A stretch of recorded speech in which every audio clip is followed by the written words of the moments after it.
For decades, he's been the patriarch of Springfield, Oh, am I? Am I really? a beacon of buffoonery Oh! Oh! and an endless source of laughter. In this video, Screen Hub is taking on the monumental task of ranking Homer's top 20 episodes from the golden era I don't want to wait. I want it now. I want the children to see. that showcase the glorious, Woohoo! the goofy, the great Homer J. Simpson. I have absolutely no idea what's going on. Get ready for a trip down memory lane filled with donuts and delightful disasters. Make sure to stick around until the end to find out which Homer moment claimed top spot, and maybe a few surprising facts along the way. Wow, infotainment. Are you ready? No. On your marks, get set, and No! Don't forget to bring back my car back tomorrow. Just slide it under the door. at number 20, we have the city of New York versus Homer Simpson. But once the sun goes down, all the weirdos turn crazy. I'm on to you. Honestly, would you trust your car with Barney Gumble? Shut up! It's my car, and I say we're going to the lost city of gold. The consequences could be disastrous. But I have to pick up my kids at school.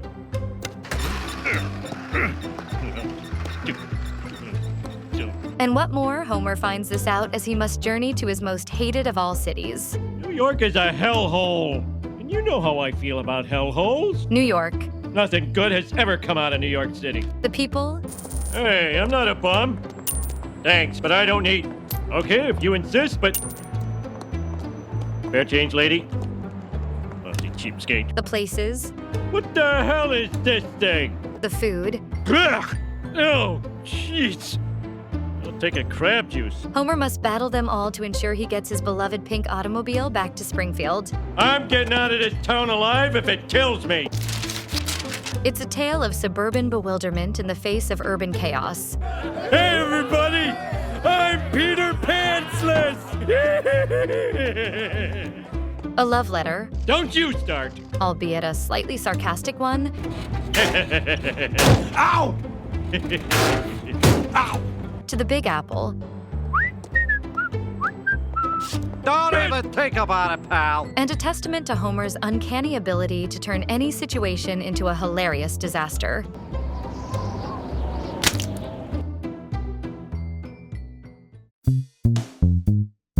And you remember Matthew 21:17. At number 19, Homer the Heretic. Yeah. Think about it. Homer decides to ditch church one fateful Sunday Forget it. I'm not going. and discovers the unparalleled joys of staying home. I'm just a big toasty cinnamon bun. We're talking risky business dance sequences in his underwear, I wear short shorts. devouring self-made moon waffles, Fattening. and discovering the sheer, unadulterated bliss of not having to feign interest in Reverend Lovejoy's sermon. Everyone is stupid except me. It's a hilarious ode to the simple pleasures of sloth, Yes! elevated to an art form. Uh-oh. Here, boy. Ultimately, the episode is a testament to the Simpsons' ability to blend irreverent humor with surprisingly poignant observations about faith, And don't you think that the Almighty has better things to worry about than where one little guy spends one measly hour of his week? community, There you go again. Always taking someone else's side.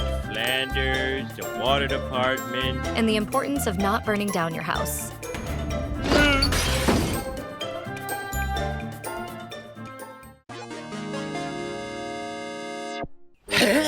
Mr. Sparkle! Mr. Sparkle! Konnichiwa. At number 18 is In Marge We Trust.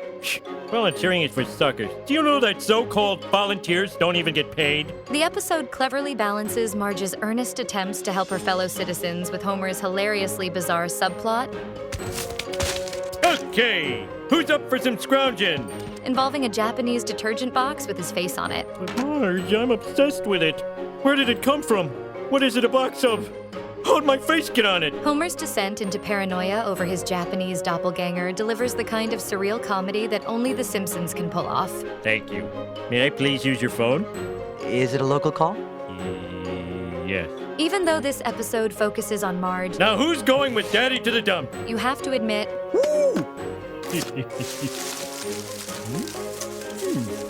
Ow! Homer steals the show.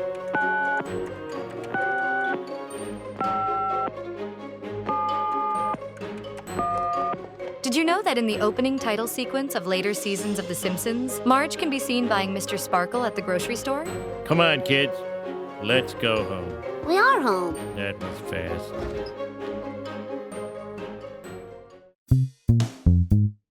No! The bee bit my bottom! No, my bottom's big! Homer goes to college, Woohoo! I'm a college man! a glorious testament to the dangers of basing one's life entirely on 80s college comedies. I am smart.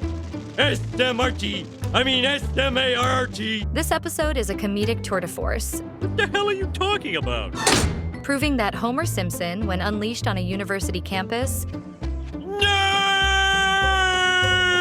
is a force of nature more potent Curly, right.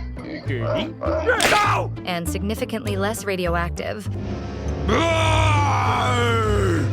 Must destroy mankind. Ooh, lunchtime. than any nuclear physics experiment. But I worked in a nuclear power plant for 10 years, and I think I know how a proton accelerator works. The episode's genius lies in its skewering of classic college movie tropes. We wait by his mailbox, and when he comes outside, we roll him up in a carpet and throw him off a bridge. Homer's wide-eyed, beer-soaked expectations are hilariously juxtaposed with the reality of academia. That dog has somebody's ham. This I gotta see. It's a must-watch for anyone who's ever wondered what would happen if a cartoon character with a severe case of arrested development was let loose on a college campus. Exam! Oh, this is just like one of those bad dreams.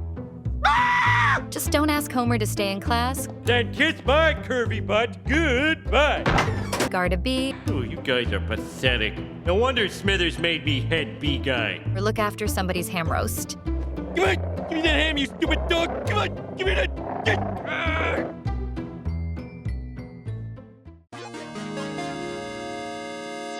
Who are you talking to, Homer? The guy who doesn't live there. And at number 16 is Two Bad Neighbors. Hey, everybody! Who thinks Flanders should shut up? This is the episode that proves even former presidents aren't immune to the petty squabbles of suburban life. Trouble it is. For you. Don't!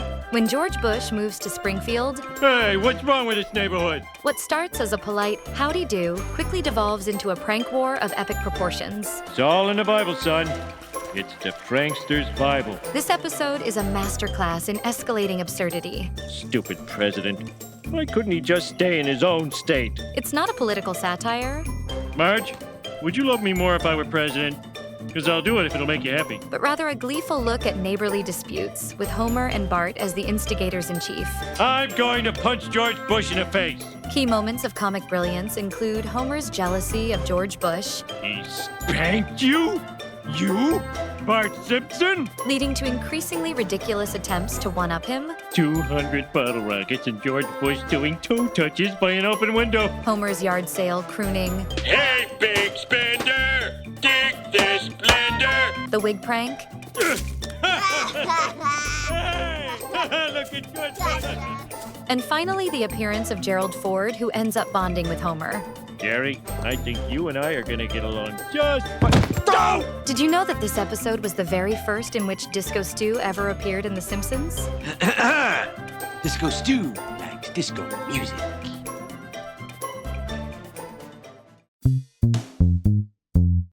There's gotta be some other place we can go. Think, Mo, think.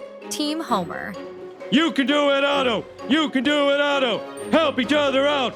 That'll be our motto. An episode that expertly combines the thrill of bowling with the timeless question, Mr. Burns, I was wondering if you'd like to sponsor my bowling team for $500. can Mr. Burns' ego be contained within a bowling alley? Look, guys, it's not that simple. He's my boss.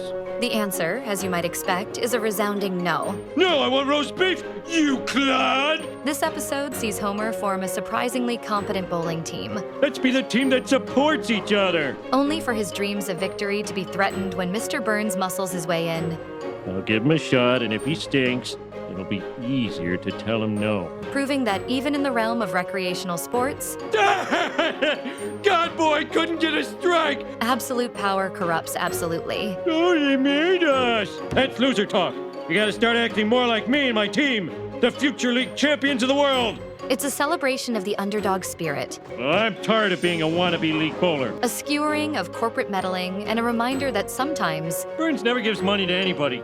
Just last week, I asked him for $1,500. the greatest obstacle to success is a power-hungry billionaire with a penchant for gutter balls. The individual doesn't matter.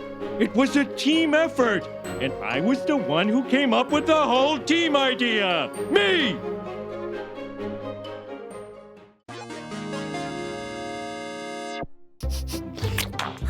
Oh, yeah! In the annals of Springfieldian misadventures, Trash of the Titans stands out as a particularly pungent offering. Good news, everyone!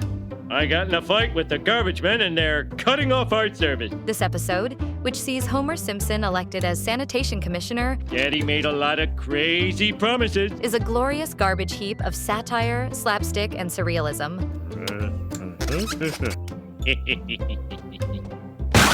Stop! The episode's true brilliance lies in its escalation. Me beat City Hall. It's just like David and Goliath, only this time David won. Homer's wildly irresponsible policies lead to a Springfield drowning in its own refuse. Nuh-uh, it isn't filled until it's spilled. A visual metaphor that's both disgusting and disturbingly accurate as a commentary on, well, pretty much everything. Nothing. Now, you were saying how great I was? Steve Martin shines as the beleaguered former commissioner, Ray Patterson, No. Nobody wants to hear the nonsensical ravings of a loudmouth malcontent. a man whose sanity is slowly eroded by the sheer Homeric magnitude of the situation. It's so gratifying to leave you wallowing in the mess you've made. You're screwed. Thank you. Bye. U2's cameo is both amusing and oddly prescient. Oh, here we go. What do you say we slip out to Moe's for a pint? Can I come? No. Given their later penchant for, So let me give you the 911. well, let's just say large-scale endeavors. World revenge soon. Take out on everyone. Ah! Garbage water! Oh!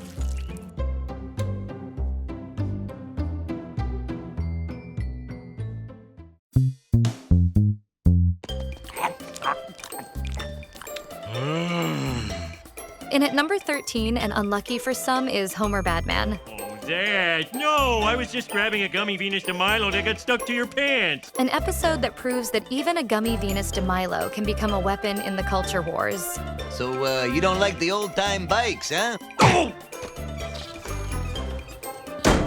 This season's sixth gem is a delicious, and slightly sticky, satire of media sensationalism, Where the hell is the candy?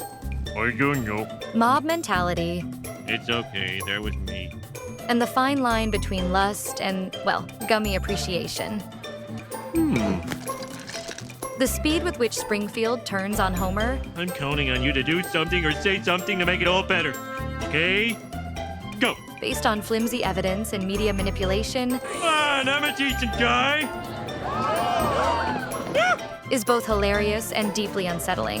My only hope is this homemade Prozac. Needs more ice cream. It's a reminder that in the court of public opinion, Hey, could you take the wheel for a second? I have to scratch myself in two places at once. innocence is often no defense. Exquisite! Oh, you'll do well. Give me those. Homer Badman is more than just a funny episode. Are you hogging the TV? No. It's a sharp, satirical look at a society all too willing to believe the worst, Oh, I like it better when they're making fun of people who aren't me. and a media all too eager to provide it. Sounds classy.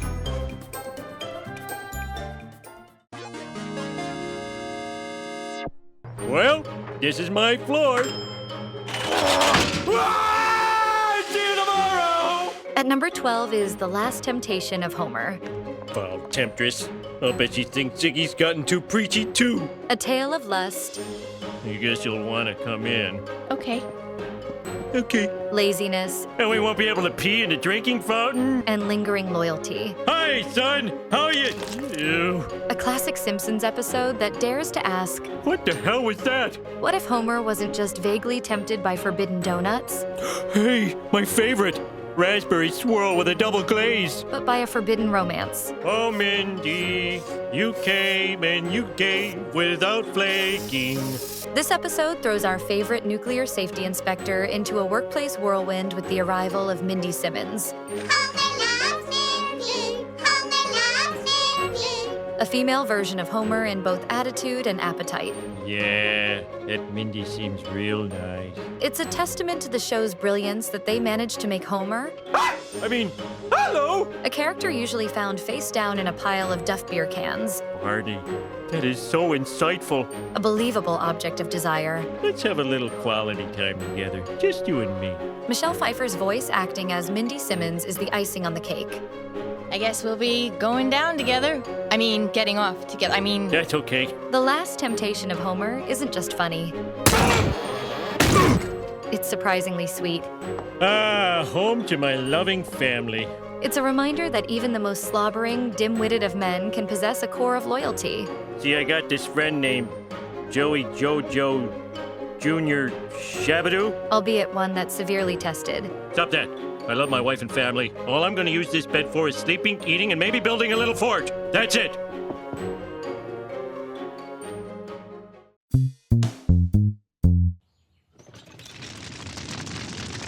Oh, just my luck. At number 11, just missing out on our top 10 is Homer the Smithers.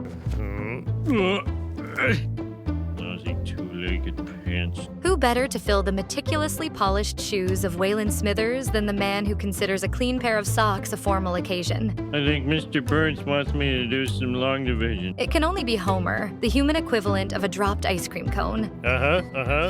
Okay. Homer's tenure as Burns' temporary lackey is less about efficiency and more about escalating chaos. Everyone always says they have to work a lot harder when I'm around. Imagine a toddler armed with a stapler and a megaphone being put in charge of a Fortune 500 company, Is this the chair I'll be sitting on? and you're halfway there. But this is the chair, right? We witness Homer's innovative, and by innovative, I mean spectacularly ill-conceived methods of answering phones, Hello, Mr. Burns. This is your mother. causing fires, and attempting to make breakfast in the generally complex world of Burns Manor. Can you repeat the part of the stuff where you said all about the things? It's a beautiful train wreck, and we, the viewers, are morbidly delighted spectators. One of these must be a breakfast maker. Homer the Smithers cleverly highlights the often underappreciated value of the seemingly thankless role. I don't understand 2,700 of my new duties. Homer's catastrophic failure underscores just how vital Smithers' dedication, You shouldn't have gone away on vacation. and perhaps a healthy dose of fear, truly is to keeping the Burns empire from collapsing into a pile of dust and forgotten nuclear safety regulations. Your car has been impounded. Your car has been crushed into a cube. You have 30 minutes to move your cube.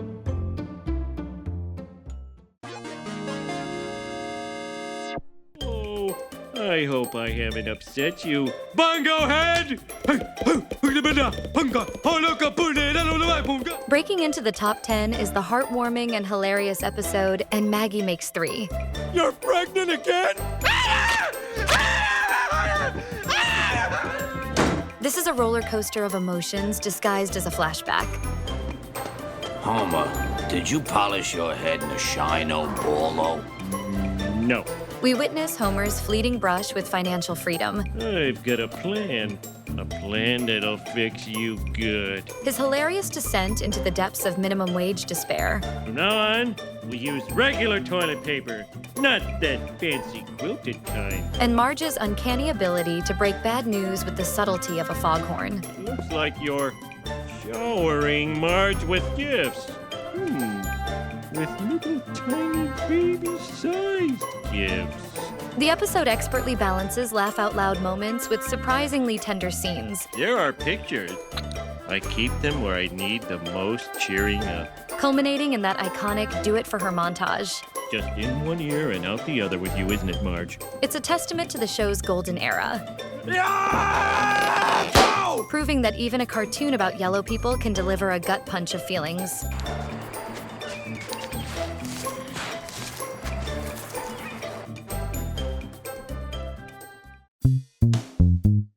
We were sitting in Barney's car eating packets of mustard. You happy? Sci-fi slapstick time in at number 9 with the Springfield Files. And he appears every Friday night. Like Urkel. An episode so wonderfully weird it makes Moe's Tavern look like a health spa. Well, it's 1 a.m. Better go home and spend some quality time with the kids. This isn't your average nuclear safety violation or beauty pageant sabotage. Oh, it's Bart. I can't believe it. I'm being mocked by my own children on my birthday. This is about aliens, I bring you love. Mulder and Scully, Do you understand? Yes. and Homer Simpson's questionable sobriety. Hey, a penny. A trifecta of comedic gold. Enter the iconic duo of Mulder and Scully, You, a one fine-looking woman, lady. voiced by David Duchovny and Gillian Anderson. Wait a minute, Scully. What's the point of this test? Looking as perpetually bewildered by Springfieldian logic as we are. They set me on a cold metal table and prodded me with humiliating probes. Oh wait, that was my physical. It's a brilliant piece of television that perfectly satirizes our fascination with the unknown and the often absurd nature of belief. Oh yeah? Well, when I came to, I was covered with a sticky, translucent goo. Explain that. It's a reminder that sometimes the truth is out there. So it's this blue M&M, red M&M, they all wind up the same color in the end. And sometimes it's just Homer. I'm like the man who single-handedly built the rocket and went to the moon. What was his name? Apollo Creed? Leonard Nimoy made his return to Springfield in his second appearance on the show as the charismatic narrator. Hey, Spock, what do you want on your hot dog? Surprise me.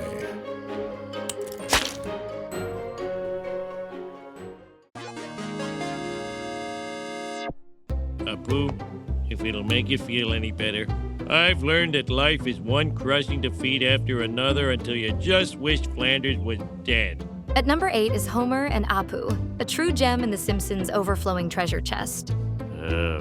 Apu, friend me good. We are once again treated to the glorious spectacle of Homer's monumental screw-up. I didn't know there was film in that camera in that hat. I was unaware.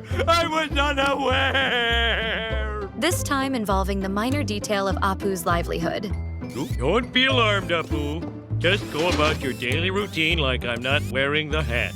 Homer's heart, bless his yellow, cartoonish soul, is usually in the rightish place. Well, the least I can do is absolutely nothing. But I'll go you one better and come along. But his execution is consistently on par with a bull in a china shop that's also on fire. It's true. We're so lame. Apu is the beleaguered voice of reason in a town where reason took a permanent vacation decades ago. Apu, what do you call this thing again? A napkin. Outrageous. His sardonic remarks and weary tolerance of Homer's antics are the perfect foil to the latter's boundless enthusiasm for disaster. Ooh, stomach churning. Bowels clenching. Not much time. He's the unsung hero of Springfield, tirelessly ringing up expired goods and offering sage but often ignored advice. You're selling what now? Homer and Apu cleverly blend slapstick with a surprisingly warm exploration of friendship and the consequences of one's actions. Is he really the head of the Quickie Mart? It's a reminder that even the most unlikely bonds can form amidst the chaos of everyday life in Springfield. He lied to us through song. I hate when people do that. James Woods starred in this episode as Apu's temporary replacement at the Quickie Mart. Can I ask you, is it true you once worked 96 hours straight?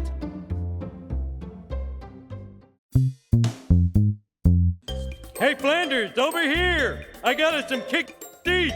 At number 7, we're diving headfirst into the wonderfully awkward world of Homer Loves Flanders.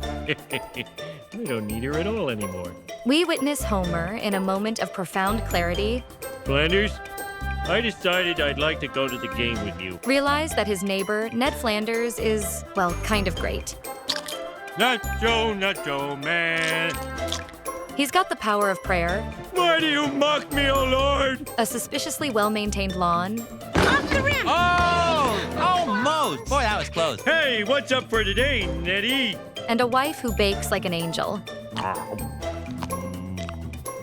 Sacrilegious.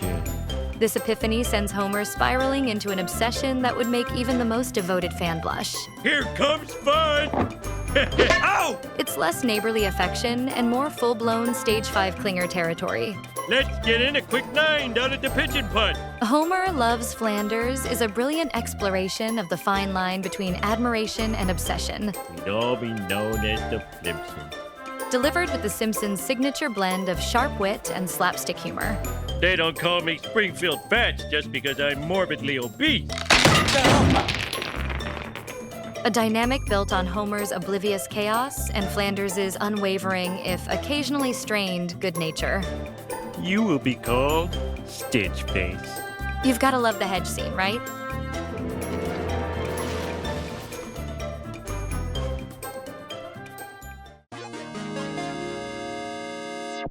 Marge. Yes, homie?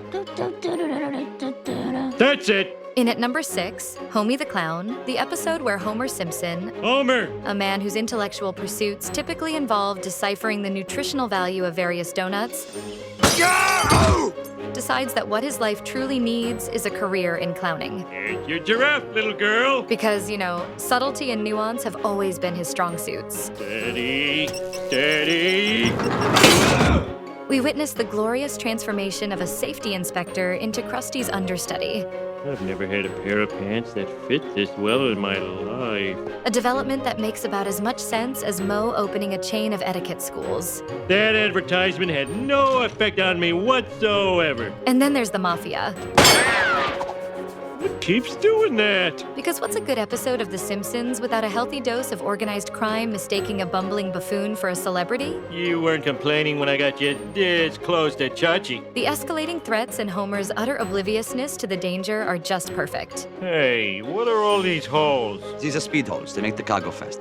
Oh, yeah, speed holes. Ultimately, Homie the Clown is a delightful descent into the chaotic world of Homer's impulsive decisions. How about if I just squirt you in the face with my boutonniere? Okay. It's a reminder that sometimes the greatest laughs come from watching someone completely out of their depth, I am holding still. I am squirming. blissfully unaware of the comedic mayhem they're creating.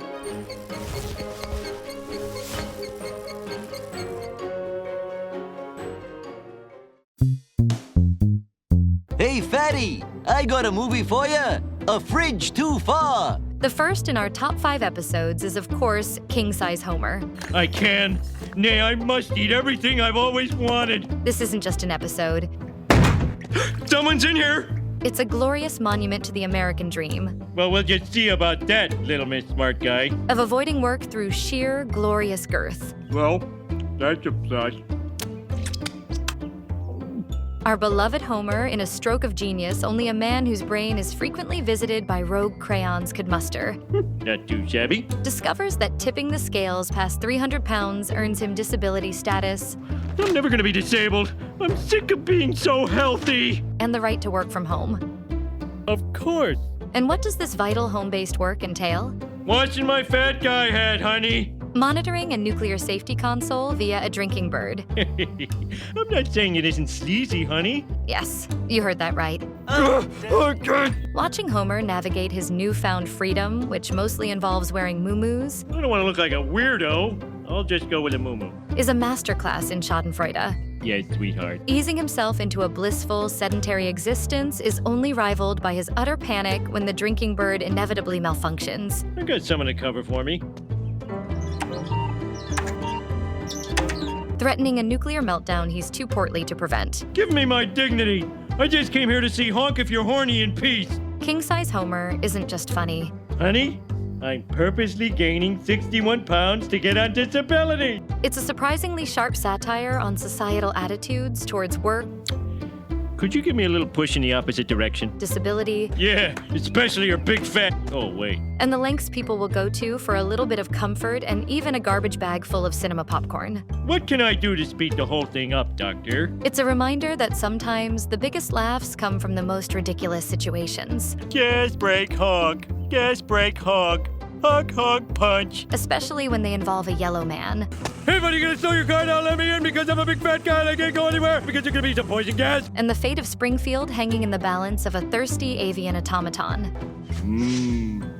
I can feel three kinds of softness.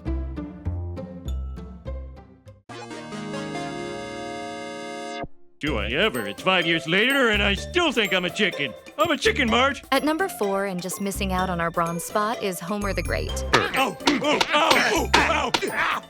An episode so sublime it makes one question all previous life choices. I've learned my lesson. I've learned my lesson. That didn't involve joining a shadowy, ancient society dedicated to the sacred stonecutters' motto, Can I join? Sorry. No homers. No Homers. Irony. Thy name is Simpson. I've never felt so accepted in all my life. This isn't just your run-of-the-mill Springfieldian chaos.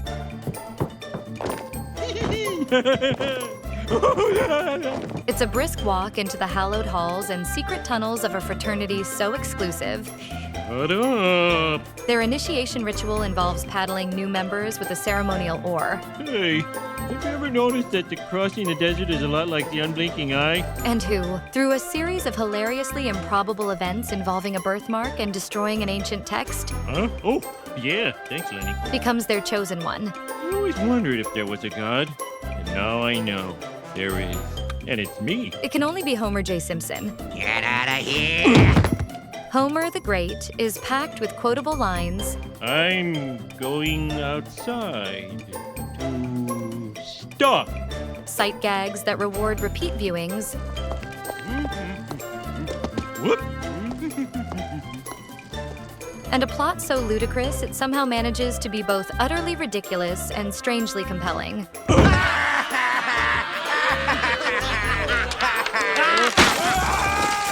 It's the kind of episode that reminds you why The Simpsons in its golden era was untouchable. A perfect blend of sharp satire and pure, unadulterated silliness. Whoa. Oh. Whoa. Sweet.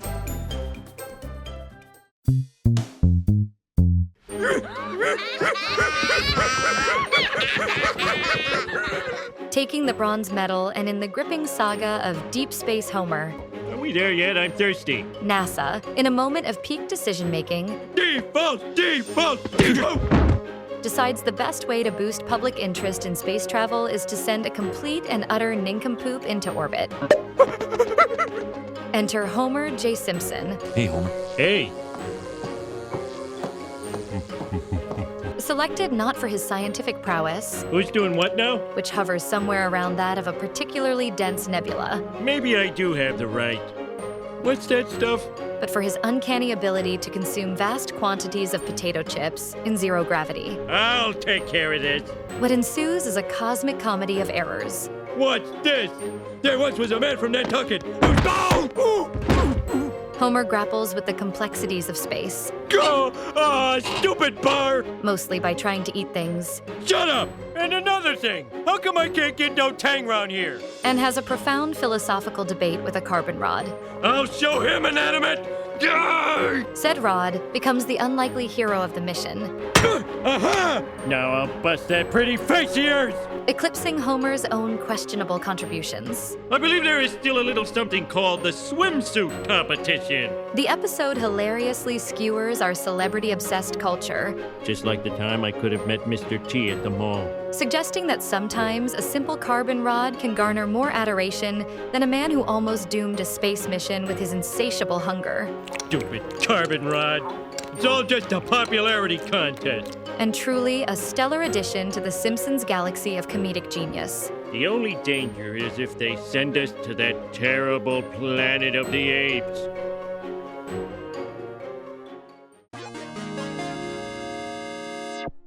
Absolutely. My prices are so low, you'll think I've suffered brain damage. Winning the silver medal at number 2 is Mr. Plow. That name again is Mr. Plow. The episode where Homer Simpson's midlife crisis Mo, don't throw out that brine. manifests as a giant red snowplow and a jingle so catchy it could thaw a frozen tundra. This old girl's as sure-footed as a mountain goat. When a blizzard hits Springfield, Well, I got him as good as he got me. Homer takes the opportunity to become the benevolent, if slightly reckless, savior of the town's snow-choked streets. I thought there was chocolate inside. But why was it wrapped in foil? His endeavor into the world of snow removal is paved with good intentions, Fine. I'll never ever do another stupid thing. Good night. questionable business practices, I'll take your money, but I'm not gonna plow your driveway. and a jacket that screams passion. Ow!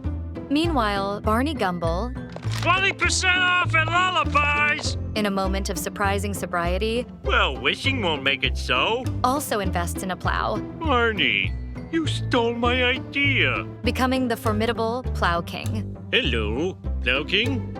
I was wondering if you could plow my driveway on top of Forbidding Widow's Peak. The ensuing rivalry is less a clash of titans and more a slapstick ballet of oversized vehicles and petty sabotage. I know, I'll do a rap. It's the kind of conflict that could only erupt in a town where the biggest excitement is usually the refilling of the Quickie Mart squishy machine. Oh, I guess he just doesn't respect his customers. The episode culminates in a predictably Simpsonian fashion, Cutting my nails, brushing my teeth. with hubris leading to disaster and a return to the status quo. It may be on a lousy channel, but the Simpsons are on TV. Albeit with a lingering earworm and the faint memory of a time when Homer was briefly the most important man in Springfield. Oh, you want the Mr. Plow who plows driveways. Just be warned, you will find yourself humming that jingle for days. Now we play the waiting game.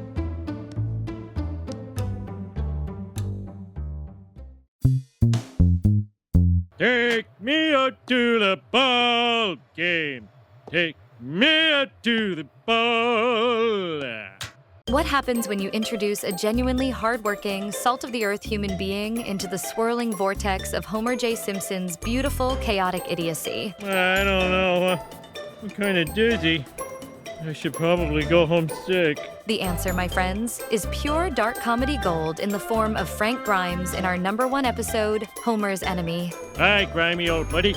I'm not your buddy, Simpson. Frank Grimes, the titular enemy, Okay, grimy. is the embodiment of hard work, Chair goes round, chair goes round. perseverance, and the crushing weight of reality. Yes.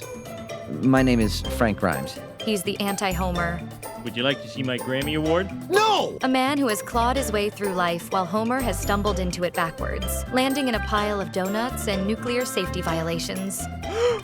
What are you saying? The genius of the episode lies in this stark contrast. What's this crazy talk? You're crazy, Marge. Get off the road. We, the audience, are conditioned to root for Homer, the lovable buffoon. Wow, you got pencils with your name on them, just like a pencil company executive. But through Grimes' increasingly exasperated eyes, we're forced to confront the unsettling truth. I didn't even know what a nuclear panner plant was. Homer's incompetence is not just tolerated, it's rewarded. Well, basically, I just copied the plant we have now. The humor isn't the usual slapstick and witty one-liners, though those are present. Can I have this one? No. Instead, it's a slow burn of horrified disbelief, I'm Homer Simpson. You wish. culminating in Grimes' descent into madness as he tries Yeah, that's his problem. He's a nut. and fails to comprehend a world where a man can achieve so little and yet possess so much. Welcome to the Simpson residence, or Casa de Simpson, as I call it. The episode expertly walks a tightrope, eliciting both laughter at Homer's obliviousness and a genuine sense of unease at the unfairness of it all. If you turn that security camera around, you can sleep and no one will ever know. Did you know that Steve Martin was originally asked to voice the role of Frank Grimes in this episode? This briefcase and this haircut. However, he declined, but later went on to voice Ray Patterson in Trash of the Titans. Can you believe that guy? Frank Grimes was eventually voiced by Simpsons stalwart Hank Azaria, who played the part perfectly. Do! Homer's Enemy is a daring episode. One that isn't afraid to challenge our sympathies and leave us with a lingering sense of discomfort. I wish I had a nickel for every time I heard that. It's a testament to the show's willingness to push boundaries and explore the darker corners of human nature. Lenny, tell Mr. Burns I've gone home to work on the content. All wrapped up in the vibrant, yellow-tinged world we've come to know and love. Change the channel, Marge. If you enjoyed this video, please consider liking and subscribing. Thank you so much for watching. See you in the next one.